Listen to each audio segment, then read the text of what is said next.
significant importance from American Samoa, Congresswoman Radowagan. And I'll give a little bit more background on her later, but I want to start with a thank you to perhaps one of the most important figures here at Heritage Foundation that has been able to bring a very wide group of folks, experts from going back many decades with a deep investment and interest in the Pacific Islands.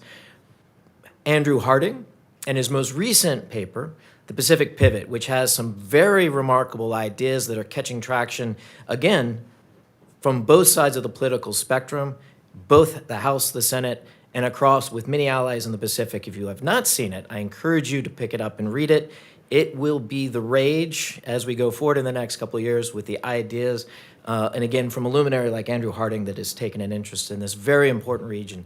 A region that I, quite frankly, call home. I have family in the islands, so it's also deeply personal to me to hear and listen and learn from Congresswoman Amuamata Coleman Radowagan and her ideas as she provides comments here in a very short while. But again, thank you for coming today. This will be followed, the Congresswoman's comments will be followed with a panel where we'll dive in even more deeply. But now just a little bit more about Congresswoman Radowagan that I think is important. Some commonality. I lived in Guam. I have family that are still there. She's a graduate of the University of Guam, so very proud to hear that and commonality. She's also the first Republican and the first woman Congresswoman from American Samoa. And I think that, you know, leader in the first is something to call out. It comes with a lot of pressure, but she has a lot to say. And I will leave it at this point. Congresswoman, would you please come to the stage? We look forward to hearing your comments.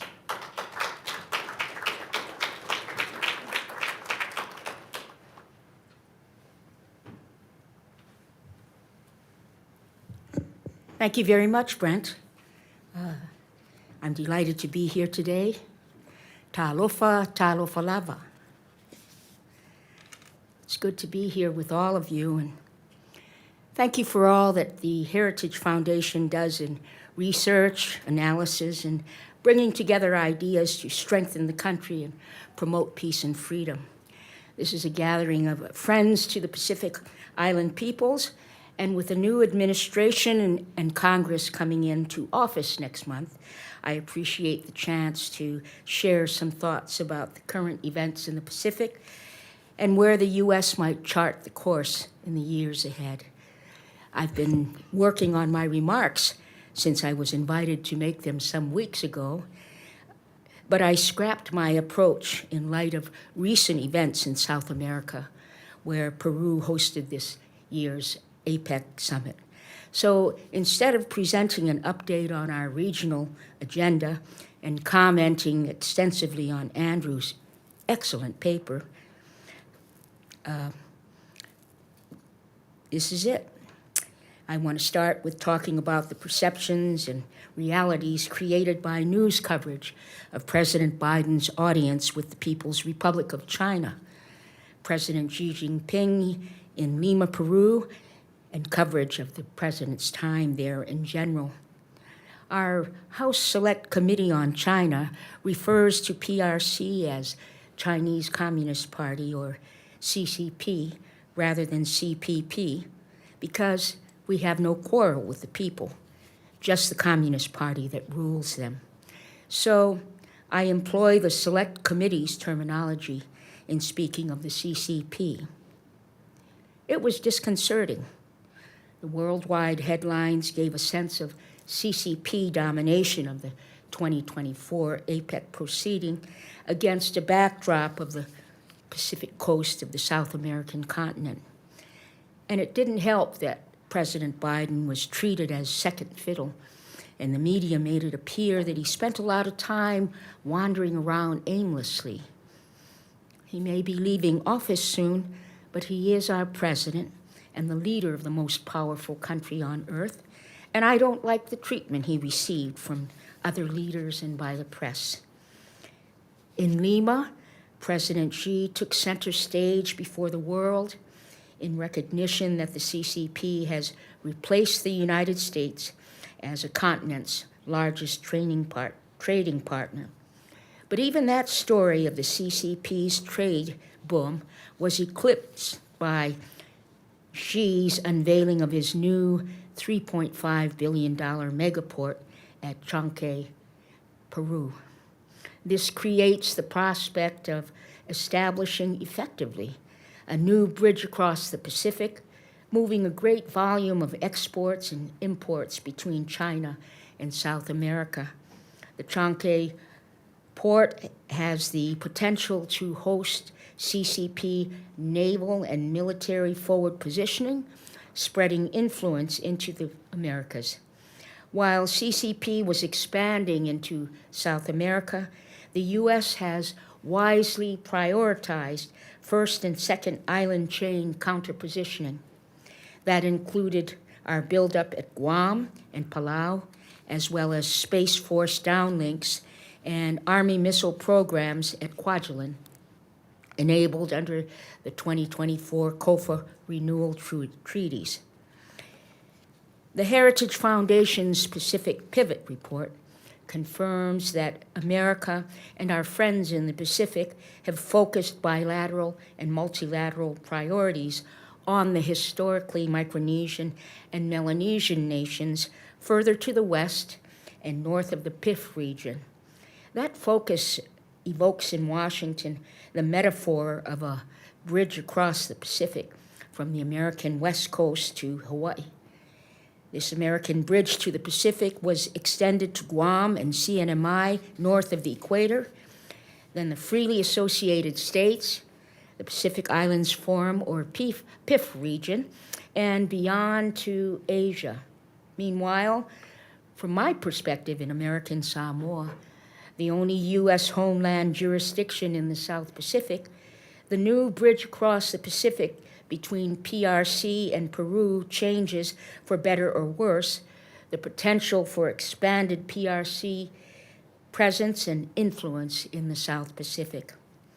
American Samoa is located at the center of the huge Polynesian triangle that lies to the east and south of the Melanesian and Micronesian subregions of the Pacific, which understandably have been the focus of more U.S. counterpositioning.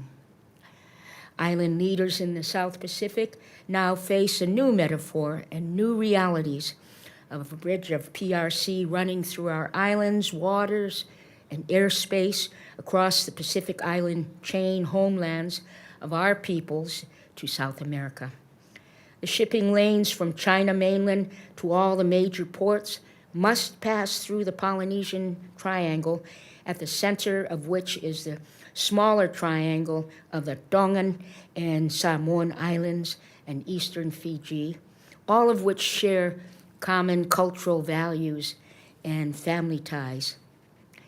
In the aftermath of the 2024 APEC meeting, it's clear the islands I represent in Congress, along with our more southerly and westerly U.S.-aligned PIF partner nations, find ourselves in the pathway, perhaps at the crossroads of the PRC route through the South Pacific, with obvious flyover and stopover possibilities on their new superhighway to South America. It also is a reality that CCP state enterprises can have a subversive comparative advantage in competition with democracies in terms of CCP unlawful political and economic warfare, which we know they exercise as if that is their rightful prerogative. Thus, the Americas are the Western Hemisphere from a historically Eurocentric perspective, which culminated in the events during the 20th century that made it also the century of the Atlantic. Politicians and diplomats long have talked of the 19th century being the century of the Mediterranean, the 20th century being the century of the Atlantic, and the 21st century being the century of the Pacific. The Americas served as the Western Front for 2 European wars in the 20th century, and now current events truly have made the Americas the Eastern Front for whatever challenges that lie ahead in the 21st century. Finally, making this the century of the Pacific, with our islands situated right in the middle. In that context, my message is that America, its allies and partners throughout the Blue Continent, and the larger Indo-Pacific need to decide if we have the will to remain free and democratic. Can we harness the energies and capabilities of our peoples to face and overcome threats to international peace and security? Which of our friends around the world will stand with us to restore the rule of law and liberty that is being eroded?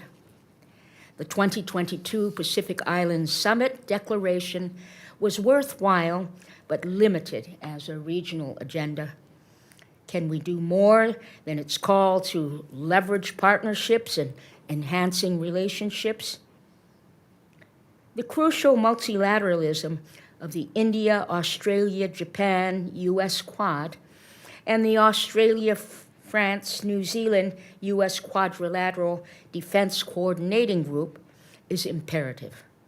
But the hope for success of these security partnerships encourages us to more bold thinking about the lessons of history. As we aspire to a Pacific pivot that is more than a slogan, we recall that the century of the Atlantic also was defined by what was then an Atlantic pivot, choreographed by leaders of the great Atlantic powers. I refer, of course, to the Atlantic Charter, signed aboard the USS Augusta in Placentia Bay, Newfoundland, in August 1941. It was a declaration against territorial aggrandizement through illegal aggression and committed the Allies to self-determination for all peoples based on the American idea of government by consent of the governed. The Atlantic Charter defined freedom under law for the nations of the world. Just in time, because 4 months later, the great battle of the Atlantic century spread to the Pacific and erupted in America's backyard at Pearl Harbor. And that was the first day in more than 1,000 days of war for the U.S., ending in a great victory that was never guaranteed, an epic struggle to liberate our islands in which the U.S. became a true Pacific power. Fighting in two oceans on Asian as well as European fronts, America's defense of freedom around the world to preserve freedom at home became an American creed. Joined by resistance fighters from our island peoples, Americans from distant farms of the Midwest, and crowded inner cities of the East became island warriors of the Pacific. Self-determination principles of the 1941 Atlantic Charter became the founding principles of the United Nations Charter in 1945. That included the trusteeship provisions under which the United States administered the islands now known as the Republic of Palau, the Commonwealth of the Northern Marianas, the Republic of the Marshall Islands, and the Federated States of Micronesia. In 1984, messages to Congress by President Reagan and his administration asked for ratification of the Compact of Free Association, or COFA, as an unprecedented instrument of U.S. foreign relations and referred to the self-determination principles of the Atlantic Charter and Trustee Agreement, which are still part of the 3 COFA agreements. Harkening back to that noble past now beckons us to a different, hopefully peaceful, but equally determined and noble endeavor to secure a future of freedom under law. Instead of a Pacific pivot affirming the post-World War II values that prevailed in the last Cold War, are the U.S. and its Pacific partners equal to the CCP challenge in the second quarter of the 21st century? Some call it a new Cold War, with a notable exception being U.S. trade volume with China.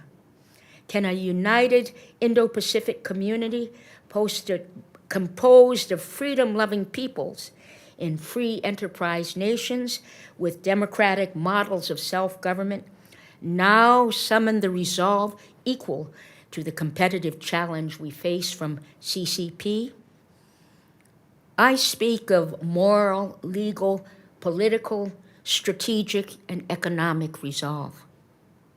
And to do so, we must overcome the unlawful, weaponized political warfare that the CCP utilizes, which prevents it from joining the ranks of the mainstream nations seeking comity and reciprocity in the international commons. To facilitate consideration of such a new era, I am calling for a Pacific Charter for Indo-Pacific freedom to emulate the Atlantic Charter of 83 years ago, and have provided a conceptual draft that I encourage the Heritage Foundation to consider as it further develops its proposals for the U.S. in the Pacific. I also am leaving with you additional proposals I will be working on in the House in the next Congress that outline related initiatives on Pacific Islands regional health care, Marshall Island nuclear test claims, U.S. fishery policy in Pacific, and real political status democratization options for U.S. unincorporated island territories. I look forward to comments and suggestions from Heritage Foundation and other organizations involved with the Pacific and with leadership of our Indo-Pacific community of nations to advance a new multilateral agenda. What I want to leave with you today is an image to consider. It is a vision of President Trump together with heads of government from Pacific Island nations and our Indo-Pacific friends and allies aboard a U.S. vessel in Pago Pago Harbor in the center of the Blue Continent, emulating the 1941 signing of the Atlantic Charter, the declaration of a new Pacific Charter for this Pacific century and beyond. Not only is Pago Pago Harbor at the center of the Blue Continent, but it is also considered by many to be the finest harbor in the Pacific, which is why the U.S. negotiated with our high chiefs almost 125 years ago to have exclusive access to the islands of which it is a part. We'll be celebrating the special anniversary of our association with the U.S. next April. My dear friend, Fiame Mataafa, the Prime Minister of neighboring independent Samoa, with which we share the Samoan Islands, recently successfully hosted the 2024 Commonwealth Heads of Government meeting, over which King Charles III presided.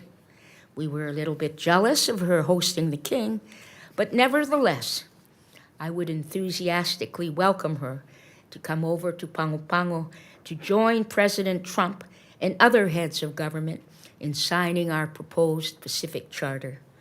I would love nothing better to do than to do so at the time of our 125th anniversary of being American, as well as Samoan.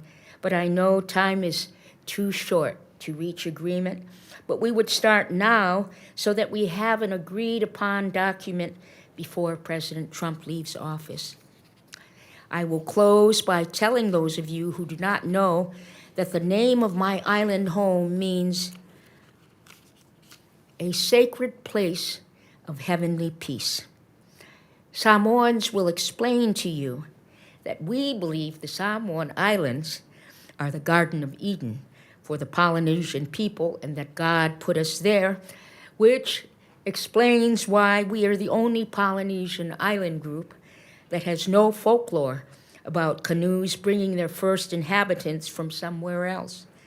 And of course, the Pacific Ocean means peaceful ocean. So with the Pacific Charter, I hope it will bring us the peace that we pray for the Indo-Pacific and all the world. Thank you. Soifua Maia Manuia.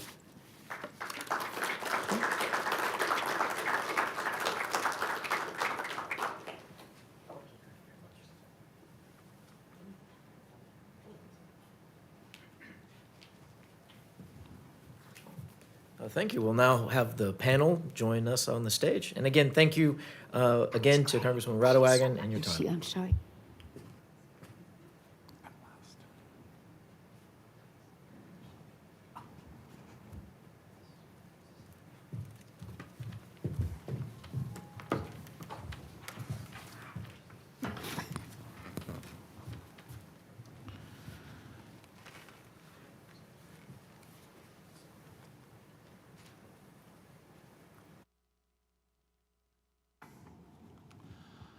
A big thanks to Representative Radowagen for her robust remarks and for her call for a Pacific Charter. We'll be poring over her speech for some time. When I go home to visit my hometown in rural Pennsylvania, I'll see old friends from high school sometimes, and they'll say, you know, don't you work down in DC at a think tank? What is a think tank? I'm not even sure I know what they do. And I say, I'm not really sure either. Are you just some kind of like overpaid political prognosticator? Yeah, at our worst, that probably is correct. But at our best, I think think tankers can be catalysts for change and incubators of important ideas. And it has been extremely encouraging to see my colleague, Andrew Harding, so early in his career, frankly, fresh out of undergrad, come to Heritage, and a little over a year ago take up the portfolio of the Pacific Islands because he believed this was both a critically important region of the world, but also a region that had been underserved in US policy and the US consciousness. And so he began serving as a convener of interested parties in the Pacific Islands from Capitol Hill, from the executive branch, from the private sector, from other think tanks, and ended up really playing a significant role in both moving the debate forward, but also getting practical action done, and specifically in getting the COFA agreements passed last year, building support for that within Heritage and within the broader policy community, getting these important agreements signed, and more recently publishing really a landmark strategy for the Pacific Islands. And to see how in demand he has been, his ideas have been. He's been in to brief numerous members of Congress. The Biden administration has wanted to talk to him to get his ideas on the Pacific Island. He's sparked a lot of conversation here at Heritage. Has just been so rewarding, frankly. And Andrew, you've done an incredible job, so we're really in many ways here to celebrate you today, but really also to talk about your paper. So let's get started with that. You published on October 1st, The Pacific Pivot, an American Strategy for the Pacific Islands, Heritage's first ever publication outlining a national strategy for U.S. engagement in the region. What motivated you to produce this strategy document, and how did it all come together? Well, first of all, thanks, Jeff, for that very kind opening. A lot of that starts with having a good team and a good boss that allows these opportunities to be possible. So I would not be here in this position and working on these things without your support and the team support here at Heritage. So a big credit to you and many of the people in the room to make this possible that have helped in being these initiatives. Greg's here, Cleo, and everyone else involved. It's a team effort. It's an honor to do this type of work. And as Jeff mentioned, to take a crack at trying to make change here in a think tank environment. For the Pacific Pivot paper, in a way, I wish I heard Congresswoman Radowagen's speech 7 months earlier, because I found it to be very inspiring about the type of thinking that I think this town and this country needs when it comes to thinking about long-term, everlasting change in the Pacific. When we think about making sure the United States is there for the long haul and delivers on its actions and is thinking boldly. That's the type of thinking that certainly went into the Pacific Pivot. And so certainly 7 months ago, what really motivated me were two things. First was thinking about how to build momentum off of the success of the compact renewals. It took a little longer than I think many of us would have preferred to get things over the line. But when it did, one of my initial reactions was, how do we keep Washington's focus on the region? I didn't want us to fall into a narrative trap of dusting our hands and thinking that, well, we'll come back in 20 years and we have to renew this thing again. And oh, by the way, what's a COFA? I wanted to make sure that we thought about, okay, in the next 20 years, and beyond, what are some things we can be doing? What are some practical things? How should we be thinking about the region? And wanting to produce a document that really tries to keep that engagement going from the long haul, to really build off this momentum about getting the compacts over the line and keeping it and expanding on that. The second motivator was wanting to fill a policy gap, to where I think the Trump administration, the first one, and led kudos to Alex Gray and his team and those he worked with, as well as the Biden administration, to their credit for some of the initiatives they've been working on. There's been a lot of progress we've seen in the region from an American perspective. And something I wanted to make clear in this report was, as all this money, attention, resources, and focus is focused on this renewed engagement in the Pacific, I wanted to produce something that outlines what America's strategy ought to be, at least elements of it, helping understand what should America be pursuing, what are the means of engagement to get to these ends, what does cooperation look like, how do we understand competition, cooperation, how do we work to help resolve the needs that the Pacific has, how do we consider what the American people are concerned about, and making sure that policymakers and the American people have a good understanding as to why focusing on the Pacific Islands is very much an American interest. So those were certainly some of the motivators that help lead to the Pacific Pivot. Okay, let's dig a little further before circling around. In the report, you argue the single most important factor that drives this renewed interest in U.S. engagement with the Pacific Islands is their pivotal location, which is important to U.S. efforts to deny China's regional hegemonic ambitions that directly threaten American security, prosperity, and freedom.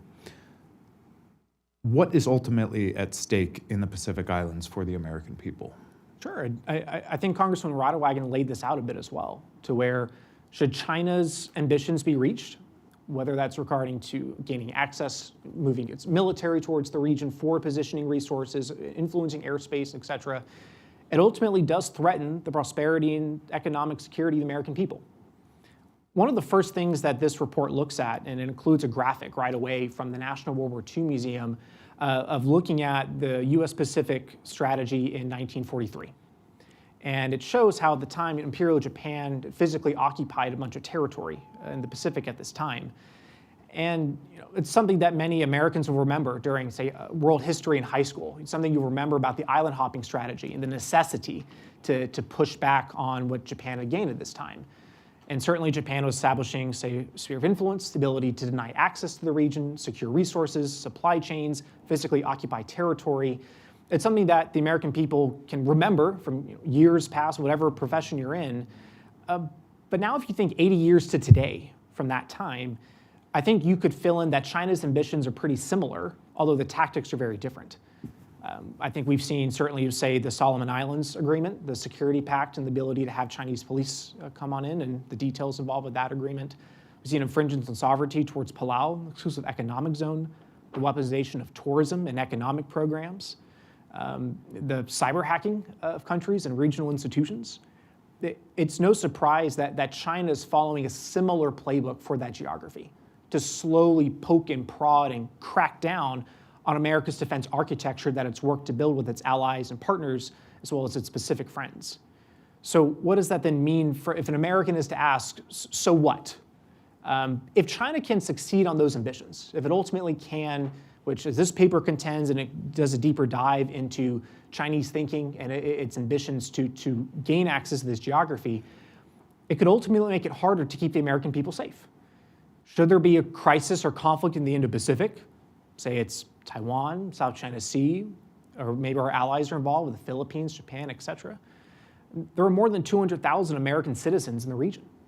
Guam, CNMI, American Samoa, other places, to where if America's access through the Pacific, a geographical basis, is hindered, that makes it more difficult to keep the American people safe, to win in a conflict, and to uphold our treaty obligations to our allies and partners, and to keep the Pacific a peaceful region.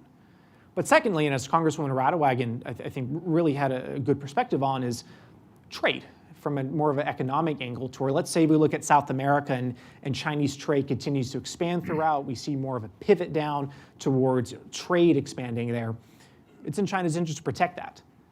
So should China have the ability to infringe on supply routes? And A, they need to have a military presence to protect their routes, but B, should there be a time of crisis, China can infringe on current supply routes and trade venues and distribution that's flowing through the Pacific.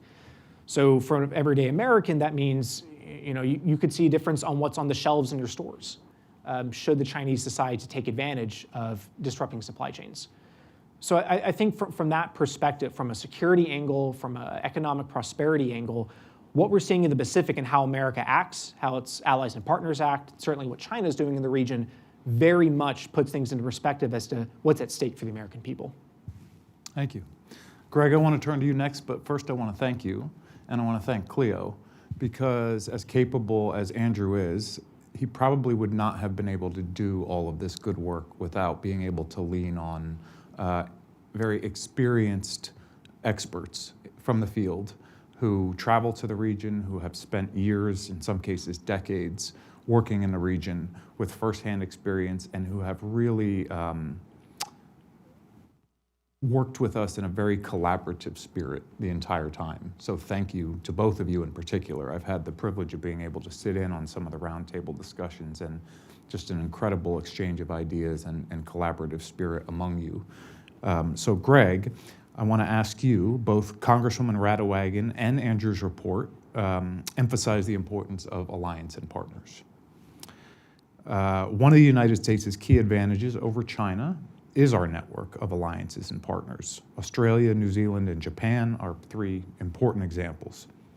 How has the U.S. worked with these allies and partners to engage the region and counter Chinese advances? And how are we doing? Are things on the right track? Well, thanks, first of all, Jeff, for having me here today and hosting this event. And congratulations, Andrew, on getting this report out. I know it was a monumental effort. It took a long time to get it produced, but I find it both timely, constructive, and provocative, which is why it's important we're having this discussion here today. I think with regard to being on the right track, maybe I'll start with that and to say that yes, we're probably on the right track, but the train probably isn't moving fast enough. In particular with regard to allies and partners, they're also looking at the United States to say, now that the U.S. is back in the region more fully than before, after we've had the pivot that was going to happen in 2011, 2012, we had the whole last decade. Trump administration comes in, more emphasis, focus on China in particular. Biden administration doubles down on that in the Pacific. A couple of summits, very important to get that out there. A new strategic policy document that gets a U.S. approach in the Pacific, what the U.S. would like to do, mainly focused on the interests of the Pacific, but where do we go from here? Allies and partners are the key part of this for any administration moving forward here in the U.S. One, as we've already discussed, the region is so vast. It is so diverse. We tend to think of it as the Pacific, and we've talked about it here. And talked about the various peoples of the Pacific, the Micronesians, the Melanesians, the Polynesians, as if they are all the same, as if they have the same interests, as if we can approach them all equally in the same way. Well, we do approach them equally, but they have different interests, and our allies and partners in the broader region can help us do that. Of course, Japan is very interested and has been there a long time and has been a long-time partner and has a deep and rich tradition of its own in the Pacific. Very interested in the economy. It has a particular niche that it feels the U.S. doesn't fill. Everybody knows when Japan shows up to build an infrastructure project, they're getting quality. We should lean into that. Let the Japanese do some of that. The Australians and New Zealanders never left the Pacific. It's always been part of who they are. It's part of their identity. New Zealand in particular is a Pacifica nation. So their foreign policy is directly focused on the region to its north. The Australians likewise are the Western power that has consular and embassy officials in every single independent Pacific Island state. The U.S. isn't even close to that yet, so Australia's coming in a big way. We should lean into those partners. South Korea, of course, is a relatively new partner in the Pacific, but has made outreach to the region, bringing Pacific Islanders to South Korea and reaching out to figure out what sort of role it can play in political and economic development. I think what's lacking in terms of the alliances is some really deep coordination. And the core of that problem, of course, is not just in the region, and certainly not in those allies necessarily, but here in Washington.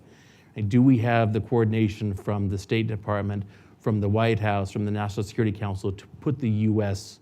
package together? What is our real vision? How do we envision using each of those allies? one of the recommendations, of course, in Andrew's report is for our special envoy to the Pacific, to the islands themselves. So this is an ambassador at large level role to directly work with them, to coordinate with them. I think we go farther than that. I think we need a special envoy to the rest of the allies and the partners, the Japans, the South Koreas, the Australians, New Zealands, to coordinate that more directly. And then, of course, actually here in town to work horizontally across the various administration agencies and departments to make sure this town is coordinated, because that, I think, is what's actually lacking. Thank you. Cleo, turning to you and focusing still on the region, you have seen firsthand some of the challenges the region faces with a particular focus on Chinese malign activities. Are there some places that the U.S. should be more concerned and more active than others? Yes, thank you. And I'd just like to pile on to the thank yous to Heritage, because this has been, on the Pacific Island file, the most bipartisan, rewarding experience I've had in Washington. Heritage has really gone out of its way to convene, especially around the COFAs, everybody who is interested in the region and to find solutions and to move things forward. So I'm very grateful to Heritage, and especially Andrew, who took this on along with everything else to move this forward. It's really made a practical difference. And I also have a map. I don't know whether that's actually going to appear, but a map tends to be helpful when you start talking about the Pacific Islands. Yay! All right. So we talked about the different regions in the Pacific. I would argue that there are at least 3 different policies that the U.S. should have in the Pacific. One is for Americans in the Pacific. I mean, there's a lot of America in the in the region. Everything that's dark blue here is United States of America. We heard about American Samoa, that's down there. That's on this, as Congresswoman Radowagen mentioned, this bridge or highway between China and Latin America that has its own whole set of issues. But there's also this bridge or corridor that's going east to west that was bought in the blood of Americans 80 years ago in battles like Truk or Peleliu, Saipan, Tinian. These are soaked in to the locations, and many of those locations also send a lot of people to serve in the U.S. military. These connections are very deep. So I would argue that first of all, you need something specifically for the Americans who live on Pacific Islands. You heard Congresswoman Radowagen. She's forgotten more than any of us will ever know about the Pacific Islands, and it's generational. Her father was incredibly instrumental in setting up of the structures of the region. There are incredible Pacific Islanders who are Americans who are experts in the region that need to be brought into the conversation and who are very, very concerned about what you're talking about, seeing a replication of the way that the Japanese co-prosperity sphere was starting to be established in the 30s is being replicated, the civil-military fusion with the Chinese approach. And looking just at CNMI, the Commonwealth of Northern Marianas, which is above Guam, you mentioned the Japanese territories. So Japan, from 1914 to 1944, Japan, under the Japanese mandate of the League of Nations, controlled CNMI, Palau, Micronesia, and Marshall Islands as colonies. And that's what allowed Japan to project power to be able to hit Pearl Harbor and to make it very hard for the U.S. to get back across the Pacific. So this dark blue, that's the U.S., but then those lighter blues, those are the freely associated states. After so many Americans died in the region, this very unique relationship was enacted, where they're independent countries, but defense and security rights and responsibilities are with the U.S. Very complicated relationship. People of the FAS, the Freely Associated States, can live and work in the U.S. They serve in the U.S. military. They use the U.S. postal system. If anybody asks you which 3 independent countries are the closest allies of the U.S., it's Palau, Federated States of Micronesia, and Marshall Islands. There's nothing else like it in the rest of the world. So that requires its own different set of policies. State Department under the new compact was required to set up a dedicated desk with 4 people on it. As far as I know, they still haven't done it. So these are relationships that multiple Congresses have identified as being fundamental. If you want a Pacific Charter, I would argue, we both know the Indians. I would think they would probably want to call it the Indo-Pacific Charter. Then you need to make sure that this area stays free of malign influence. I'm going to give you one concrete example of how this Chinese malign influence is operating in the United States, in the Commonwealth of Northern Marianas. Right now, Chinese can arrive in the Commonwealth of Northern Marianas, in Saipan, where so many Americans died, without a visa.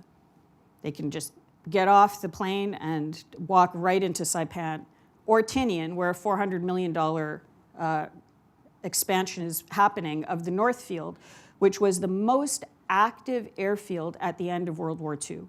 That's where the B-29s were taking off from to hit Japan, and that's where the Enola Gay took off from. That is being resurrected again by the Air Force, and Chinese can just get off the plane in Saipan, go over to Tinian.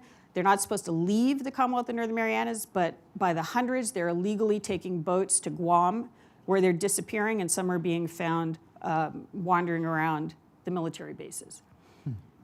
Currently, there's a push in CNMI by people who have Chinese business interests to get the US to drop the cap on direct flights from mainland China into CNMI. They're using this sort of transition period and lack of understanding about the region to push for direct flights from mainland China into the United States, into CNMI, where they can arrive without a visa and where they are disappearing into Guam. They've been convicted of, the woman that ran the Bureau of Motor Vehicles in CNMI was convicted of selling US driver's licenses to Chinese. They're using the US Postal Service to deliver drugs. The penetration is highly intense. The governor of CNMI has testified before Congress requesting a resident DA, investigations by Treasury, investigations by FBI to try to clean up his own system, but it's not coming. As a result, the infiltration is increasing and spreading and making it increasingly difficult to fight back. This is US territory. These are Americans. So you can only imagine what the situation is like in places like the Federated States of Micronesia. You described Solomon Islands. So I think that, first of all, you do these different focuses. First, you look at the American stuff. You've got all the tools you need to do that. Then you look at the FAS, and you can do things like use reservists or use, the Attorney General of Palau has been begging for lawyers to come and help her fight Chinese corruption in Palau. Right? We can send the aircraft carriers or the Mercy or whatever you want, but unless you start to rip that Chinese corruption out of the system, you're not going to be able to deploy. You can set up that airfield in Tinian, but right on the harbor of Tinian, right now, there's a Chinese casino. It's watching everything that's coming and going. Chinese-linked casino, I have to be careful. So I'd say first, take care of the Americans, and then build out to the FAS, which are like family, as Reagan said, and a separate policy for the rest of it, anchored off some of the things that Congresswoman Radowagen said on the American Samoa front. I like what you said at the beginning of your answer, which is that this is a good example that bipartisanship isn't completely dead. It's on life support. You've got to go 7,000 miles away to find it on a speck in the middle of the Pacific, but it does exist. And it's also a testament to how obviously it is in U.S. national interest to maintain a presence and good relations with our Pacific Island partners that we were able to get COFAs across the finish line last year. Cleo, you mentioned the Solomon Islands in your remarks. We had an event about a year ago where we hosted Daniel Sweetani here, where he was quite candid in speaking about evidence of Chinese corruption in the Solomon Islands. Can you talk a little bit about what's been happening there with China and the gains it has been making in the Solomons and nearby? The Solomon Islands, so this is the site of the Battle of Guadalcanal, Iron Bottom Sound, Bloody Ridge. A lot of Americans died there. When the end of history happened, the U.S. closed the embassy in the early 90s. And it was a country that switched from Taiwan to China in 2019. And among the allies, actually, Taiwan, there are 3 countries in the Pacific that still recognize Taiwan, and it would be very nice to see much more activity. The president is currently visiting them. He came off of Hawaii and Guam, and he's going to those 3 Pacific Island countries. So that having recognizing Taiwan means you don't have a Chinese embassy, and the Chinese embassies function like forward operating locations for influence operations.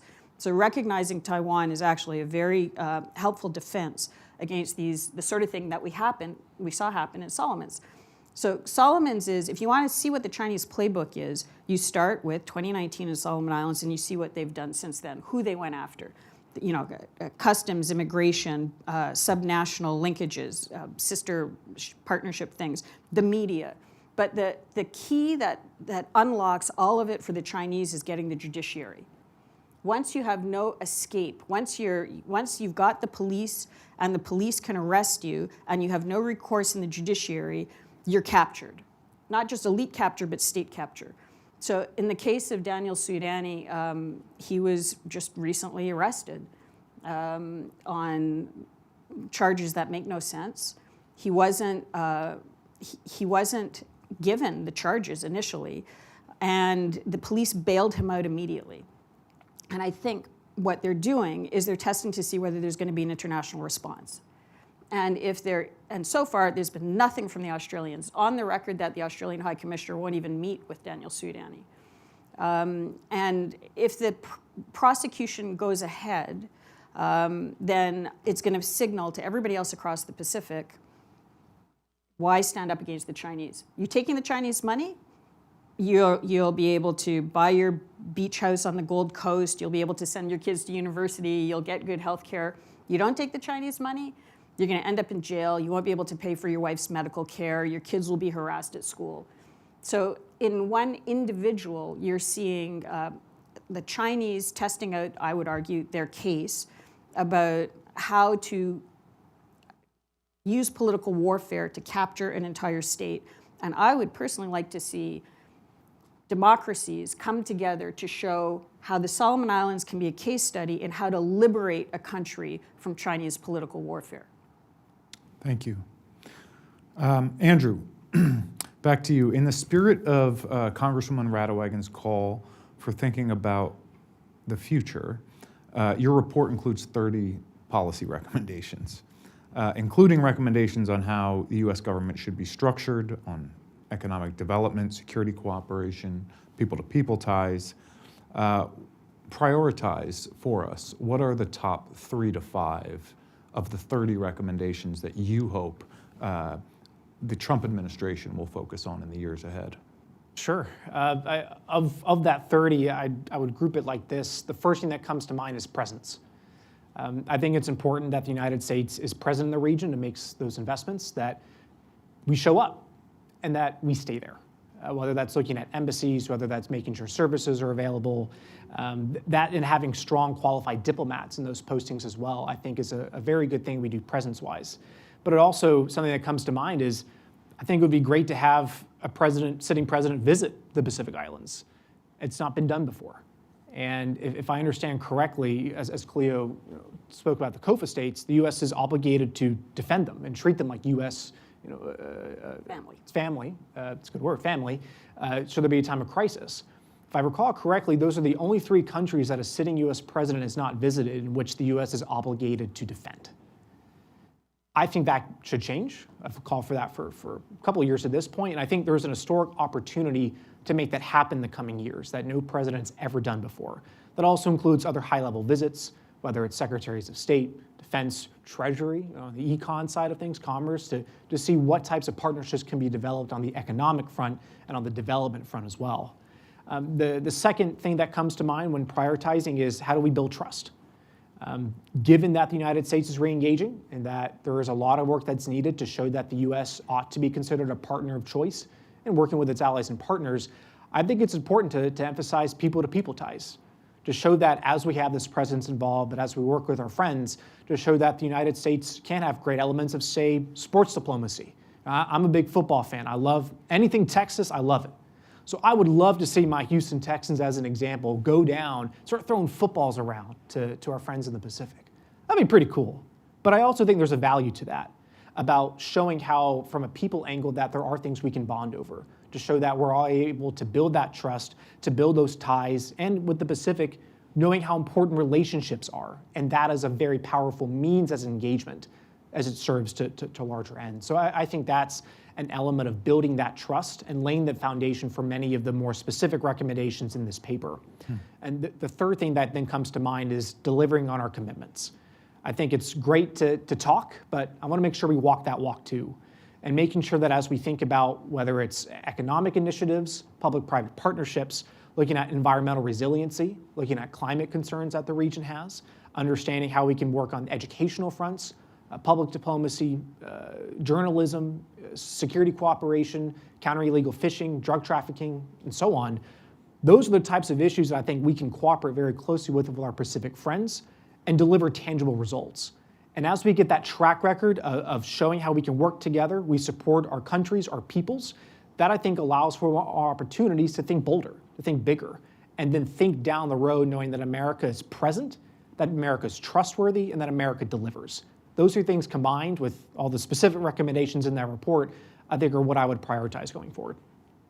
Okay, Greg, last question to you before we turn to the audience for a little Q&A. Are there any major action items that you would like to see from the U.S. and its allies in 2025? Actually, Andrew just mentioned one of those for me. For me, going back to President Biden's planned trip to Papua New Guinea, which fell through because of domestic politics here in the U.S., didn't happen. I think that was a bold endeavor. Would have liked to have seen that happen. But I agree, I think, with the rest of the panel that what I would really like to see is a visit to one of the FAS states. As Clea was mentioned, these are our most special relationships in the region, perhaps our most special relationships in the world in terms of what they have offered to us and what we have offered to them. That needs to be, I know they're small, I know that they're not significant in the minds of most Americans, but that's the other thing that needs to change. If we think about U.S. policy shifting to this region, the things that need to happen right away, if we are concerned about China, if we are concerned about these peoples in the region because we have a long history and legacy with them, if because our own prosperity is dependent upon that access across the Pacific Ocean, at least for another generation, the things we need to do here at home are, one, make sure that our policymakers at the highest level understand the importance of this particular region. They just don't. I mean, we talk about learning things in high school. I learned a few things in high school about Guadalcanal, and then I had to find out where it is, right? That's probably the same with high schoolers today. Those of us of a certain age might understand this, but most Americans do not understand how much American blood and treasure is invested in these people and in this region. Our policymakers need to stay focused. Obviously, the U.S. has responsibilities around the world. Those are important as well. But for people interested in the Indo-Pacific, you cannot just fly over the Pacific to get to the rest of the region. You have to go through it. If something were to happen that is truly disastrous and a crisis, we will have to go through it, which means you have to have those relationships built. You have to have them built before the crisis happens. So having the policymakers understand the necessity to do so now and to reach out and to learn at the highest level and to stay focused on the region is the first thing. Second thing is institutions. I think, as we've already mentioned, be present on the ground. The State Department needs to flesh out all of the embassies, build out new consulates, not just the State Department. If we're talking about the FAS, we're talking about a series of different departments here involved. Interior needs to flesh this out, DOJ, FAA, and so on and so on. It's not about flooding the region with more people to come in and pressure the region, but to treat them as real peers, ask them what they need, and help them build their own capacity so that we can reach our mutual interests with them. The third thing, which is the broader thing, which is I think we start now. It's not just for 2025, it's for the whole entire generation to build out the importance of the Pacific as Americans. As we already heard from the Congresswoman, yes, New Zealand is a Pacific state. Guess what else is a Pacific island state? The United States of America, right? These are American people. This is the American homeland. I think, as Cleo has mentioned, in my mind, you start with our own people, you start with our own territories, you build out to our special partners in the FAS, and on from there. You can't do everything. I don't expect the budgets are going to shift so that we can do everything all at once in all places. So we start where it's most important to us and where the people understand us and we understand them. That has to happen now. Thanks, Greg. Do we have any audience questions? We do. I think she's going to bring you a mic.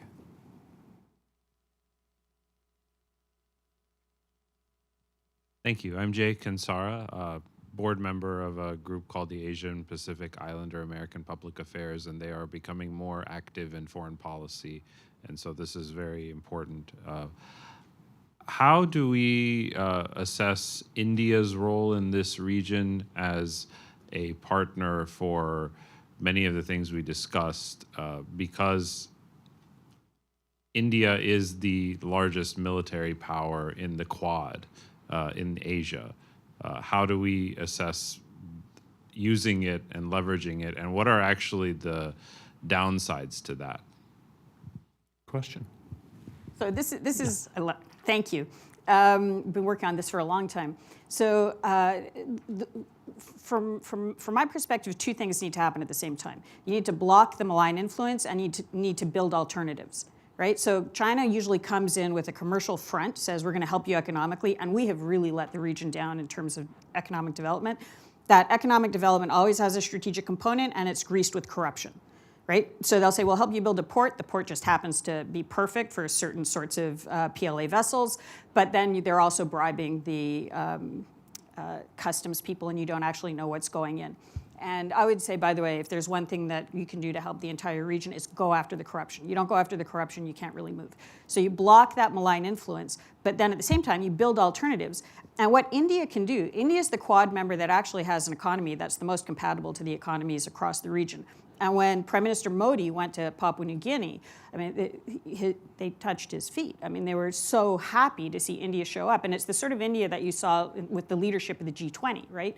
So on the build side, not necessarily the block side, the hard security side, but on the build economic building side, with health, with education, with small, medium-sized businesses, all that sort of stuff, India can be incredibly effective and helpful. It is used to working in these kinds of environments. It speaks English. It's culturally compatible across the region. And it can block that initial Chinese entry point, which is commercial, and fill it with something that actually helps the local economies to grow.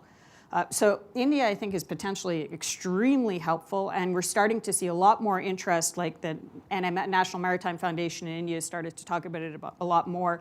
There's designations for people within MEA to look at Oceania.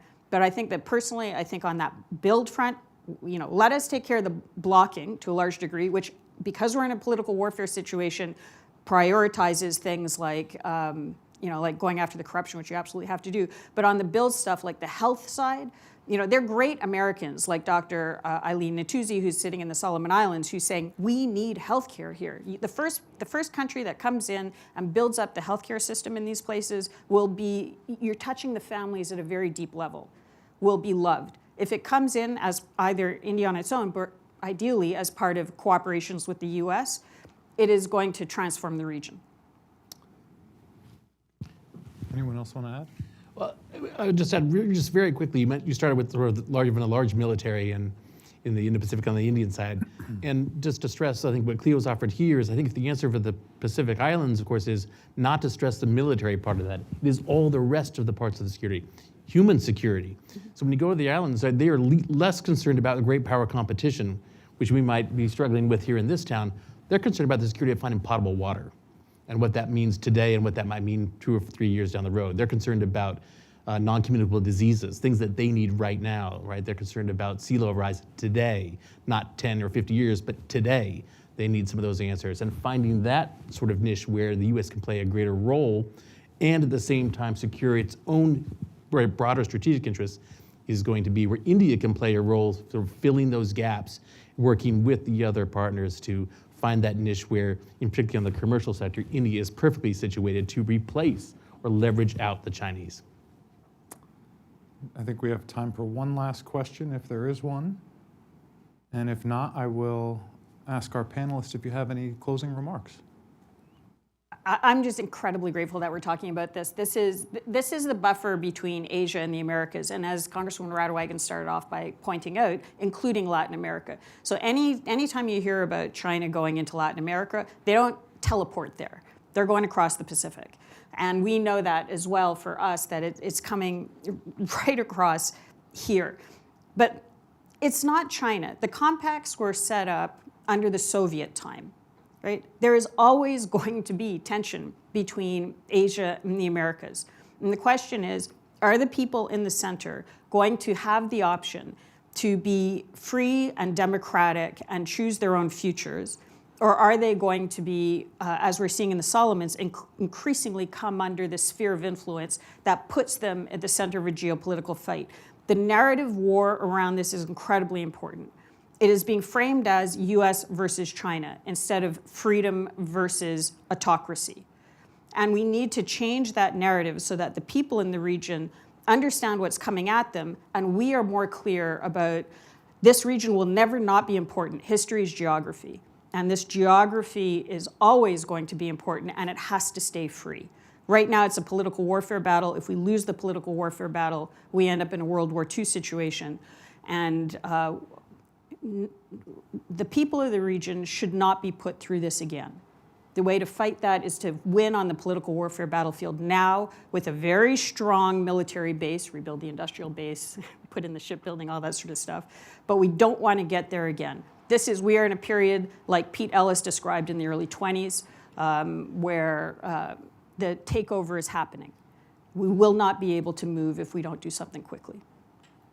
I just want to say thank you again to Congresswoman Radewagen for excellent speech. Look forward to learning more about that, and thank you to Jeff, Greg, and Cleo for being here and those showing up. It's, part of this paper once again was wanting to attempt to make a difference, attempt to propose ideas, and attempt to start conversations and to lead to tangible benefits.